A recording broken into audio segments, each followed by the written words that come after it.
Coming up on Mountain News Weekend Edition, the University of Pikeville is offering free COVID tests to students this week. Dedicated to Eastern and Southern Kentucky, this is WYMT Mountain News Weekend Edition. Good evening, I'm Keaton Hall. With the Omicron variant becoming more prominent and students returning back to the classroom following winter break, Kentucky universities are taking extra precautions to keep students, faculty, and staff safe.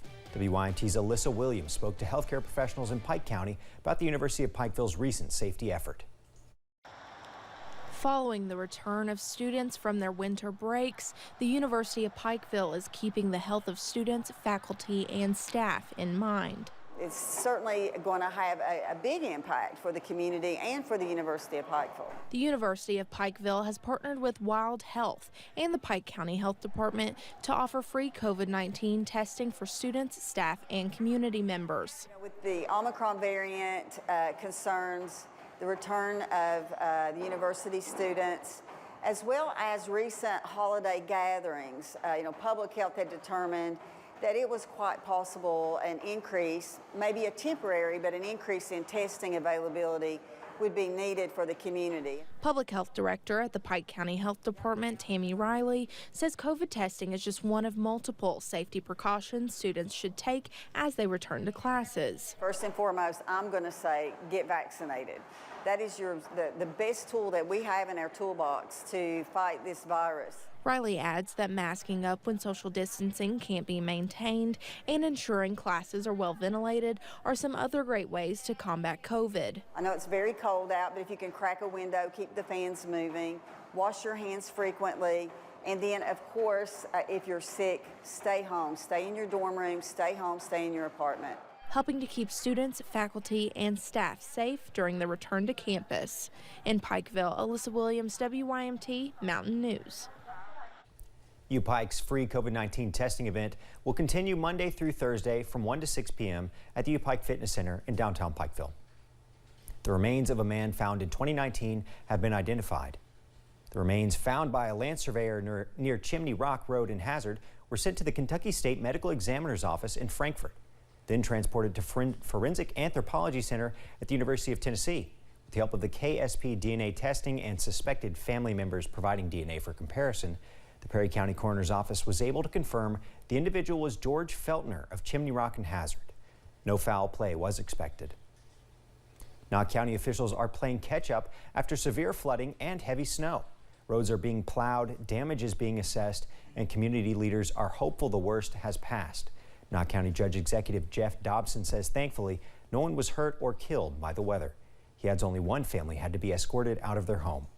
We were fortunate enough, we had our cabins at our Mind Made Adventure ATV park, and hey, they come in handy. We were able to move that family there to safety and a good warm dry place for those folks, that family.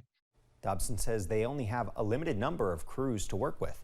He adds he has applied for emergency funds to help fix some of the property damage caused by the flooding.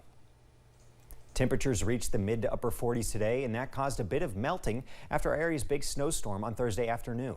Along with warmer temperatures, the area is forecasted to receive rain, which will further melt any remaining snow. But officials are warning folks about these sloppy conditions. Minor flooding in lowland areas is possible throughout the region. Another issue may be icy roads after the melt, causing runoff to refreeze. Watch the roads. If they're wet, most likely it's going to freeze.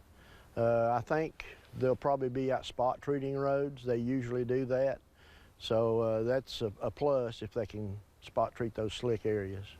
Tackett also said to remain weather aware during tomorrow's rains, and crews will be keeping an eye out for possible minor flooding. New redistricting plans have been introduced by Republican leadership in Kentucky's House and Senate. The maps drawn up determine who represents different groups of voters. Lawmakers argued over the redrawn maps created by Republican lawmakers. Those against the newly proposed legislative districts say they split the urban core of certain communities, and certain counties were divided unnecessarily, while House Speaker David Osborne pushed back on those claims. Understand that input was sought. Understand that, yes, this is a difficult process, the most difficult process that we have gone through as a legislature. Nobody wants to lose the people that they've represented, but the law requires it. The redistricting bill now heads to Governor Beshear. Lawmakers also approved a bill that would change boundaries for the state Supreme Court. The General Assembly meets next on Monday. The recent series of severe weather has left some first responders in Union City feeling fatigued. Less than a week after the region was hit by an EF1 tornado came 9 inches of snow.